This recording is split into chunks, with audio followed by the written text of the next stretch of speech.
저희들은 함께 하나님 말씀 찾겠습니다. 오늘 하나님께서 우리들에게 주시는 말씀 마태복음 15장 1절에서 6절까지 말씀입니다. 우리 한 절씩 교독하고 마지막 절은 함께 봉독하겠습니다.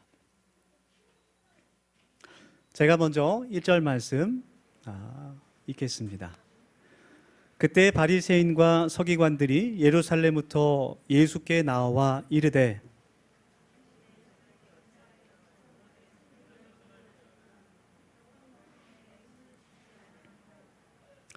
대답하여 이르시되 너희는 어찌하여 너희의 전통으로 하나님의 계명을 범하느냐.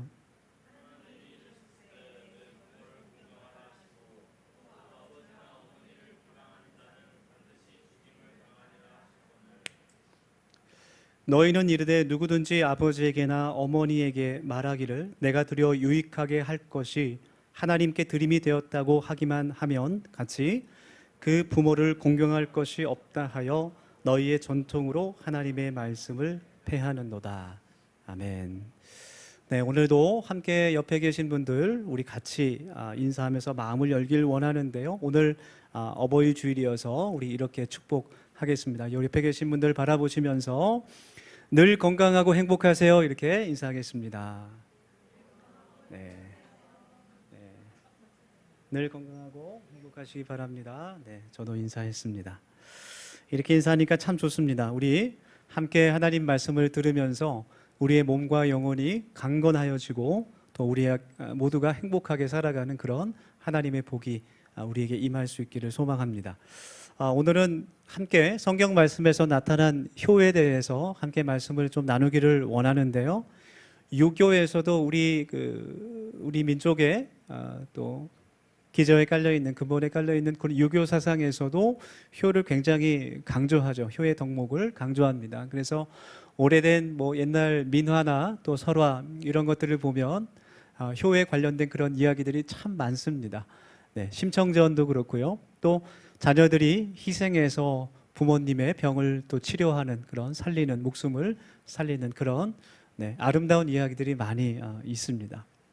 하나님의 말씀에서도 부모님을 잘 모시고 효도해야 한다는 것이 잘 나타나 있어요. 우리가 오늘 함께 읽은 성경 말씀에서 예수님께서 말씀을 듣고 있는 많은 유대인들에게 10계명 가운데 제4계명을 말씀해 주십니다.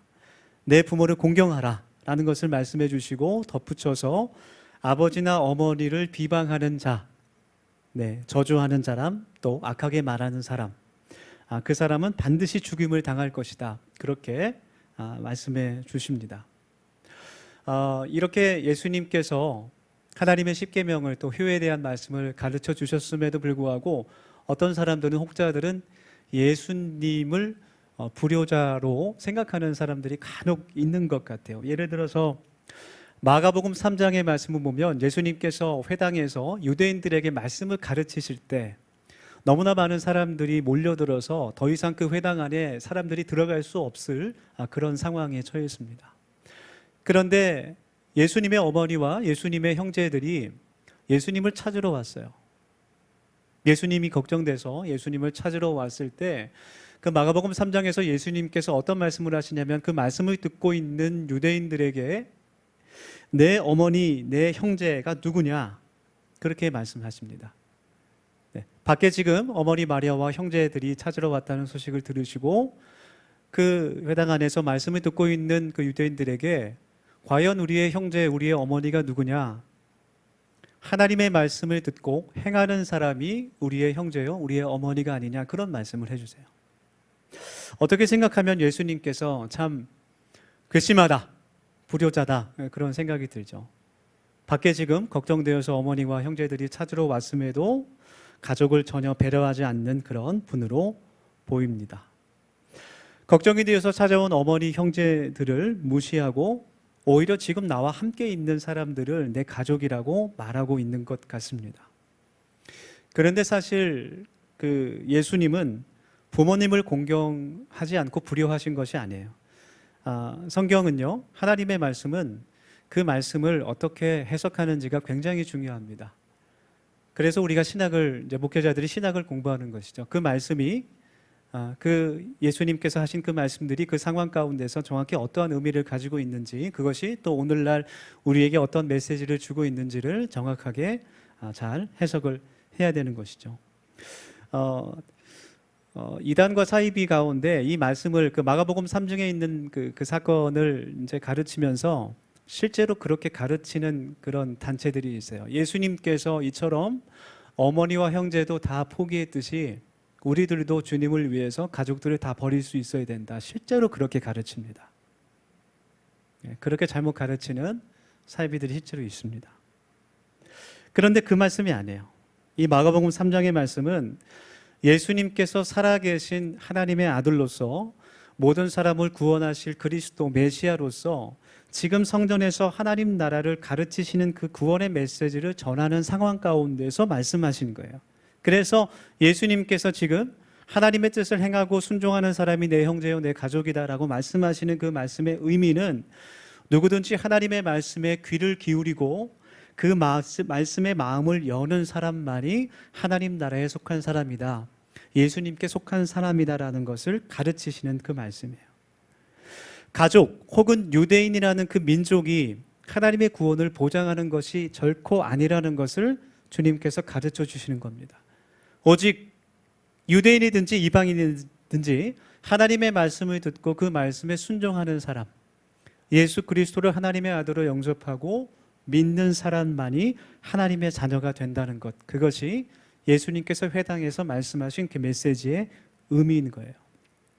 그래서 실제 예수님의 삶을 보면 예수님께서 얼마나 그 어머니 마리아를 사랑하고 아꼈는지 우리가 볼 수 있는 그런 말씀들이 많이 있어요. 주님께서 십자가에 달려 그 생명을 다 소진하실 때, 희생하실 때, 마지막 그 생명이 끊어지실 때 그 밑에 있던 제자, 사랑하는 제자 요한에게 어머니 마리아를 부탁하는 그 말씀을 하십니다. 내 어머니를 너에게 부탁한다, 그렇게 말씀하시죠. 우리가 오늘 예수님의 말씀을 통해서 부모님을 공경하라는 말씀이 우리의 삶의 현장에서 그대로 이루어지기를 간절히 소망합니다. 그 사람이 하나님 나라에 들어갈 수 있는 사람이에요. 하나님의 말씀에 계명에 순종하는 믿음의 사람들이 되기를 간절히 원합니다. 우리의 가정은, 내가 속해 있는 우리의 가정은 하나님께서 우리에게 주신 최고의 선물입니다. 우리의 가정이 하나님의 큰 은혜와 복이 넘치는 작은 하나님의 나라가 되기를 간절히 원하고 소망합니다. 하나님의 말씀대로 살아갈 수 있는 그런 가정이 되기를 원합니다. 오늘 성경 본문 말씀을 보면 예수님께서 예수님과 대적했던 그 바리새인들과 서기관들, 그들과 논쟁하시는 그 말씀이, 이야기가 기록되어 있어요. 그래서 지금 오늘 우리가 읽은 말씀은 예수님과 예수님 반대편에 서 있는 바리새인들과 서기관들, 제사장들 간의 논쟁 가운데 일어나고 있는 그런 대화입니다. 그 내용을 보면 예수님의 제자들이 식사를 하기 전에 손을 씻지 않는다는 거예요. 그것이 제사장들, 바리새인들이 예수님께 고발하는 그 내용의 핵심이었어요. 왜 너의 제자들은 식사하기 전에 손을 씻지 않느냐, 그렇게 말하는 거예요. 이렇게 보면 바리새인들이 굉장히 청결한 사람처럼 들립니다. 아니, 밥 먹기 전에 손을 씻는 것이 이제 당연하죠, 청결상. 그런데 손을 씻지 않는다고 해서 이렇게까지 다툴 일인가, 그런 생각이 들기도 해요.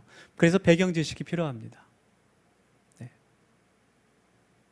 조금 추운 것 같아요. 잠깐 껐다가 다시 키면 좋겠습니다. 예수님 당시에 바리새인들과 율법학자들은 장로들의 전통이라는 그런 제목으로 하나님께서 주신 계명들, 10계명을 비롯해서 구약 성경에 나오는, 모세오경에 나오는 그 수많은 계명들을 가지고 별도의 세세한 법규를 만들었어요. 명문화시켰습니다. 613개의 율법들을 그들이 만들었어요.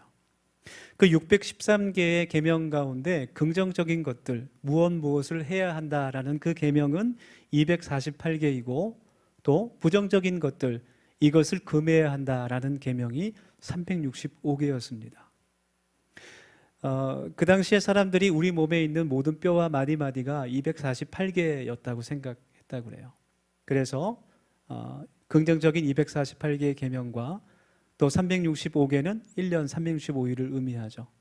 그래서 우리의 모든 마음과 생각과 몸과 우리의 하루하루가 하나님의 말씀을 지키며 살아야 된다라는 그런 의미로 613개의 그런 법조문을 만들었습니다. 식사 전에 손을 씻는 것도 그 중에 이제 하나였어요. 원래 본래는 마음의 순결함을 의미하는 그런 예식입니다. 특별히 이제 제사장들이 하나님 앞에서 제사를 드리기 전에 그 제물을 잡고 나서 물두덩이에 이제 손을 씻게 되죠. 네. 기도하기 전에 또 손을 씻습니다. 그러한 예식에서 유래된 그러한 행위였어요. 그런데 이러한 그 법규들이 그 본래의 정신을 잃어버리고 점점 남을 정죄하는 습관으로 사용되는 거예요. 그래서 식사를 하기 전에 실눈을 뜨고서 감시하듯 쳐다보는 거죠. 손을 씻나 안 씻나. 만약 손을 안 씻으면 잘 됐다, 걸렸다. 그래서 이제 지적을 하는 거예요. 마치 그것을 지키지 않아서 하나님 나라에 들어갈 수 없을 것처럼 위협을 하기도 하고 지적을 하는 겁니다. 실제 역사적인 그런 기록을 보면 어떤 것까지 이제 그 지적을 했는가 하면 손을 씻는 그 부위까지도 지적을 했다 그래요. 단순히 손만 씻는 것이 아니라 정확히 하면 팔꿈치 중간까지 씻어야 돼요. 왜 손만 씻느냐, 여기 위까지 씻어야 된다, 막 그런 걸로 정죄를 하고 지적을 하고, 율법주의입니다. 이제 3절부터 예수님의 대답이 나옵니다. 제자들에게 손을 씻지 않는 것에 대해서 지적을 한 그 바리새인들에게 3절부터 예수님의 대답이 나옵니다. 너희들이 그렇게 강조하는 그 규칙으로, 그 장로들의 전통 613개의 그 법조문을 얘기하는 거죠. 그것으로, 그 전통으로 왜 하나님의 계명을 오히려 지키지 않느냐, 예수님께서 그들에게 되물어 보십니다. 이것은 고르반이라고 불리는 그들의 규칙에 대해서 예수님께서 말씀하시는 거예요. 고르반이라는 것은 그 문자적인 의미는 하나님께 드려진 것이라는 뜻이에요. 하나님께 드려진 것. 히브리어 코르반에서 이제 헬라어로 음역된 것이 고르반입니다. 고르반의 예를 들면 이런 거예요. 어떤 사람에게 양이 있었는데 양을 치는 사람에게 그 양 중에서 아주 특별하고 좋은 양이 있었어요. 딱 보기에도 A 등급이 나올 것 같은, 털도 아주 윤기가 나고 누가 봐도 크기도 더 크고 좋은 양이 있습니다. 그래서 이 사람이 이 양은 내가 유월절 때 하나님께 특별히 바쳐야겠다라는 마음을 먹고 그 양에 대해서 고르반이라고 생각을 했습니다. 어느 날 친구가 와서 그 양을 보면서 저 양이 너무나 좋아 보이고 맛도 있어 보인다, 나한테 팔아라, 내가 2배의 값을 주겠다, 그렇게 말했어요. 양의 주인이 저 양은 고르반이야, 그렇게 얘기하는 거예요. 그러면 더 이상 얘기하지 않습니다. 왜냐하면 하나님께 이미 바쳐진 것이라는 그런 뜻이에요. 그것이 고르반입니다.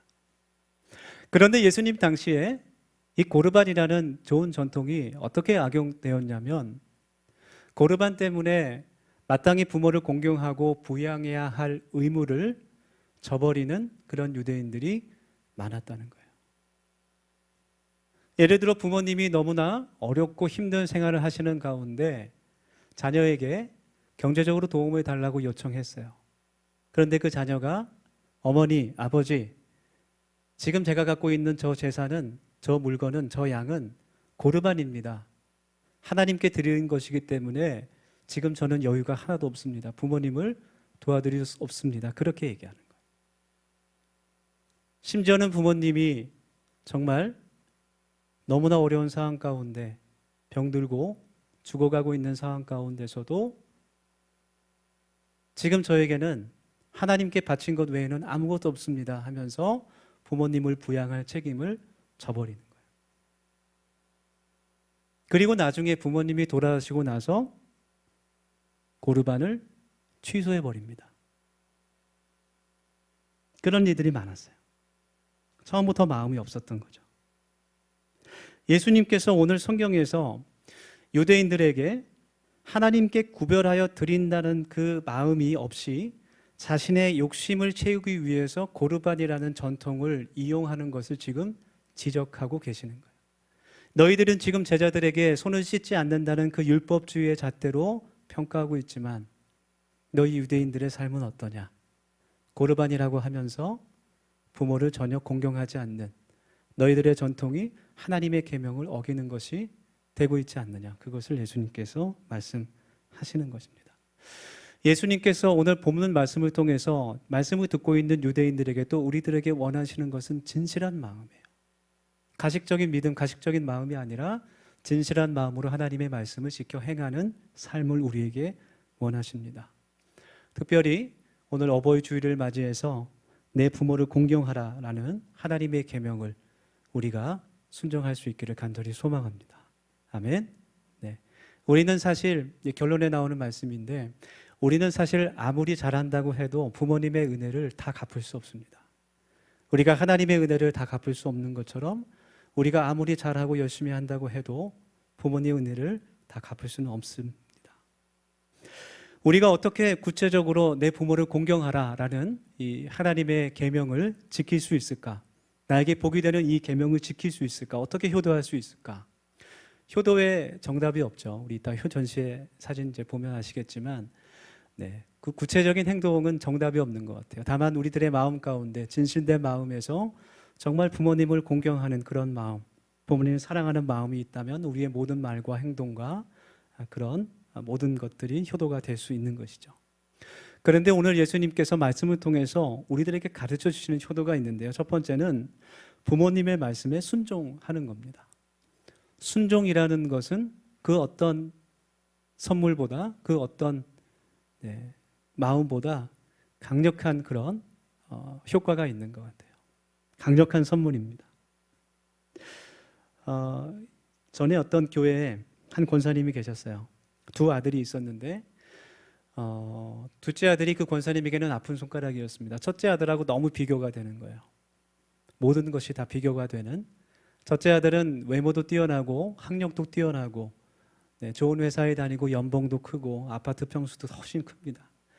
그 첫째 아들의 집에 가면 없는 것이 없어요. 최신 안마기까지 있고 냉장고 안에는 언제나 신선한 과일들이 가득 차 있고 갈 때마다 어머니께 두둑한 용돈도 드리고. 근데 둘째 아들 집은 그렇지 않았어요.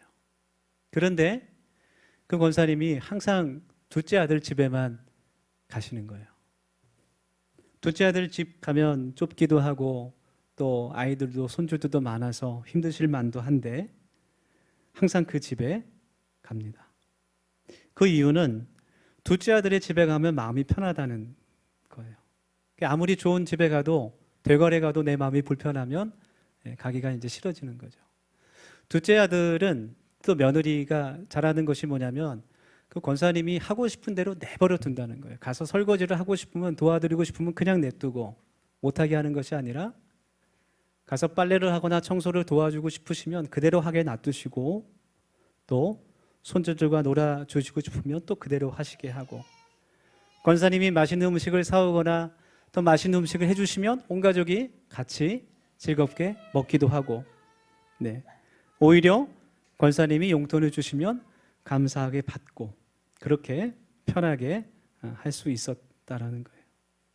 다시 이야기하면 그 권사님의 말을 잘 들어드린 거죠. 요한복음 14장 23절의 말씀에서 예수님께서 이렇게 말씀하십니다. 예수께서 대답하여 이르시되 사람이 나를 사랑하면 내 말을 지키리니 내 아버지께서 그를 사랑하실 것이요 우리가 그에게 가서 거처를 그와 함께 하리라. 아멘. 하나님의 말씀에 순종하는 것이 하나님을 사랑하는 것이다. 그렇게 예수님께서 가르쳐 주고 있는 겁니다. 마찬가지예요. 부모님을 사랑한다는 것은 다른 것이 아니라 부모님의 말씀에 순종하는 겁니다. 다른 무엇보다도 좋은 옷보다 좋은 선물보다 귀금속보다 비싼 선물보다도 순종이 부모님의 마음을 기쁘게 할 수 있습니다. 여러분 우리가 모두 부모님께 순종함으로 하나님의 계명을 지킬 수 있는 우리 더세움 가족이 될 수 있기를 소망합니다. 아멘. 그것이 아마 가장 원하시는 것이 아닐까 그런 생각이 들어요. 저도 이제 어머니가 좀 돌아가신 지 오래됐지만 항상 살아계실 때 더 잘하지 못한 그런 후회가 남는 것 같아요. 때때로 우리가 살다 보면 부모님께 순종하기 어려울 때가 있습니다. 사실은 특별히 나의 뜻과 부모님의 뜻이 부딪힐 때 서로 다를 때가 있어요. 우리가 성인이 되고 점점 나이가 들고 성숙해질수록 깨닫게 되는 것이 있는데 우리의 부모님도 완전하지 않다라는 것이죠. 때로는 그분들의 생각이 나와 다른 것이 아니라 틀릴 수도 있습니다. 때로는 너무나 답답할 수도 있어요. 특별히 신앙적인 부분에서 부딪히는 경우들도 많이 있습니다. 그렇게 나의 마음과 부모님의 마음이 다르다고 해도, 때로는 우리 부모님들이 실수한다고 해도 우리가 부모님의 말을 무시하거나 쉽게 거절하거나 불순종해서는 안 되는 거예요. 우리가 인내하고 기다릴 수 있어야 됩니다. 내가 원하는 것이 부모님께 순종하는 것이 될 수 있도록 내가 화를 내거나 고집을 부리거나 싸우는 것이 아니라 공경하는 마음으로 설득하고 기다리고 끝없이 사랑해야 됩니다. 그것이 하나님께서 우리에게 원하시는 거예요. 왜냐하면 하나님께서 먼저 우리를 그렇게 사랑해 주셨기 때문이에요. 그리고 왜냐하면 부모님께서 먼저 우리를 그렇게 사랑해 주셨기 때문이에요. 부모님께서 먼저 우리에게 그렇게 인내해 주셨기 때문입니다. 우리 자녀를 키우시는 부모님들은 다 알 거예요. 네. 얼마나 사랑하고 얼마나 인내했는지, 네, 우리는 그것을 다 갚을 수가 없습니다. 우리 더세움 가족 모두가 부모님께 순종할 수 있는 진실한 그리스도인, 하나님께서 보시기에 정말 복된 사람들이 되기를 예수님의 이름으로 축원합니다. 아멘. 두 번째로, 내가 부모님을 공경할 수 있는 것, 효도할 수 있는 길은 내가 복을 받고 내가 잘되고 내가 행복하게 사는 겁니다. 내가 잘 살고 행복한 것, 그것이 최고의 효도입니다. 대한노인회라는 단체가 있어요. 네, 60세 이상 노인 2,541명에게 설문조사를 했습니다. 질문의 내용은 무엇이었냐면 자녀들이 가장 효도한다고 느낄 때가 언제입니까? 그런 질문이었어요.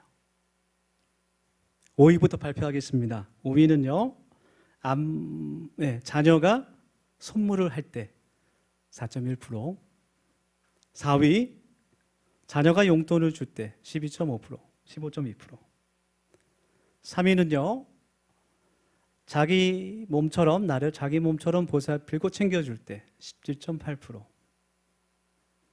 2위는 19.7%인데요. 안부 전화나 방문을 할 때, 네, 오늘 좀 이렇게 전화하시면 더 좋지 않을까, 네, 그런 생각이 듭니다. 자, 마지막 1위가 뭘까요? 맞추신 분? 돈? 네, 돈 아닙니다. 네. 아니요.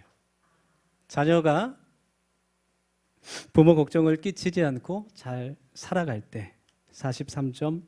그러니까 최고의 효도는 무엇이냐면 부모님의 걱정을 덜어드리는 거예요. 매번 만날 때마다 좋은 소식을 전해드리고 부모님의 기도로 이렇게 우리가 잘 살고 있다고 축복해드리고, 네, 가정의 좋은 소식들을 계속해서 전하게 되고 부부 사이에 화목한 모습을 보여드리면서 정말 자녀들과 함께 행복하게 살아가는 모습을 보여드리는 것이 최고의 효도라는 거예요. 우리 부모님들 아마 다 공감하실 것 같아요. 저도 자녀가 셋입니다. 셋인데 큰아들, 딸, 막내 아들이 이렇게 있죠. 그래서 이 아이들이 항상 5월달만 되면 앞으로 커서 효도하겠다는 그런 약속을 많이 해요. 앞으로 커서 장래에 정치인이 되려는지 지키지 못할 공약들을 남발합니다. 네, 차를 사주겠다, 집을 사드리겠다, 나중에 굉장히 거창한 공약들을 이제 많이 남발해요. 뭐 부모, 엄마, 아빠를 잘 모시고 살겠다, 뭐 그런 이야기들을 이제 합니다. 그러면 이제 엄마는 그런 이야기를 굉장히 좋아해요, 들으면서.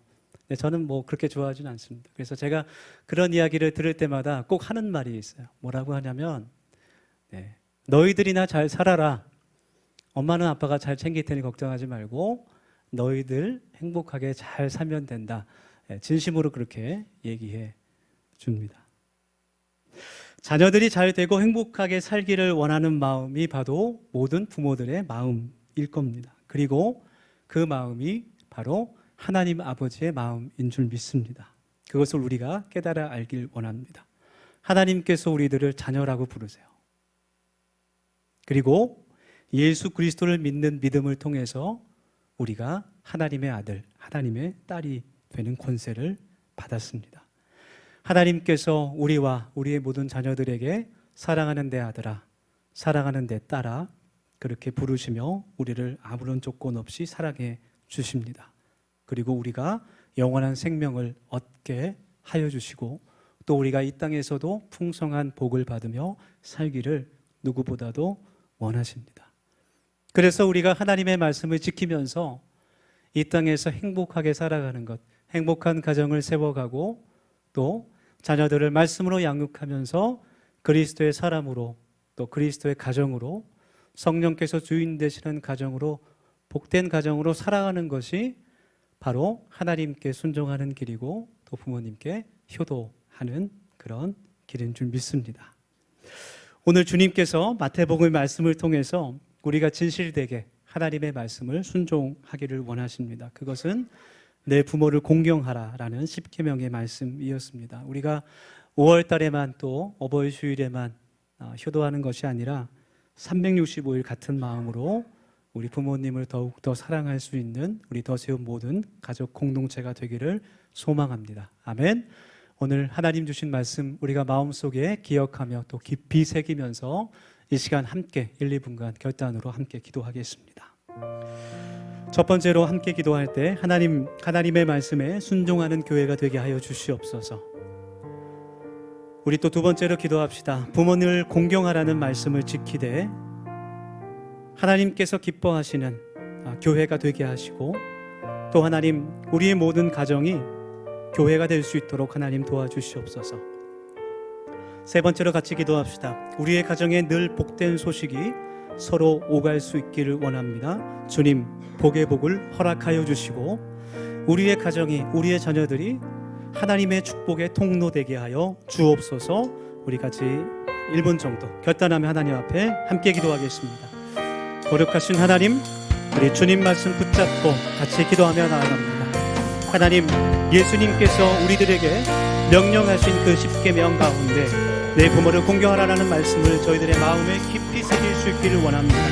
하나님, 하나님의 말씀에 진실한 마음으로 순종하는 우리 모두가 되게 하여 주시고 하나님, 부모를 공경하는 것을 통해 우리의 자녀들이 우리의 삶을 배울 수 있도록 하여 주시며 성령께서 주인 되시는 우리의 가정이 될 수 있도록 하나님 인도해 주시고 때로는 어려움과 또 아픔이 있지만 하나님의 은혜와 또 우리의 기도를 통하여서 우리의 모든 가정들이 더욱더 아름답고 건강하게 세워지는 하나님 복을 허락하여 주셔서 그 복이 하나님 세상 사람들에게 하나님의 영광을 나타내는 것이 되게 하시고 또 하나님 우리 부모님께 효도하는 일이 될 수 있도록 아버지 하나님께서 도와주시옵소서. 아버지 하나님 우리의 자녀들이 복의 통로가 될 수 있기를 간절히 소망합니다.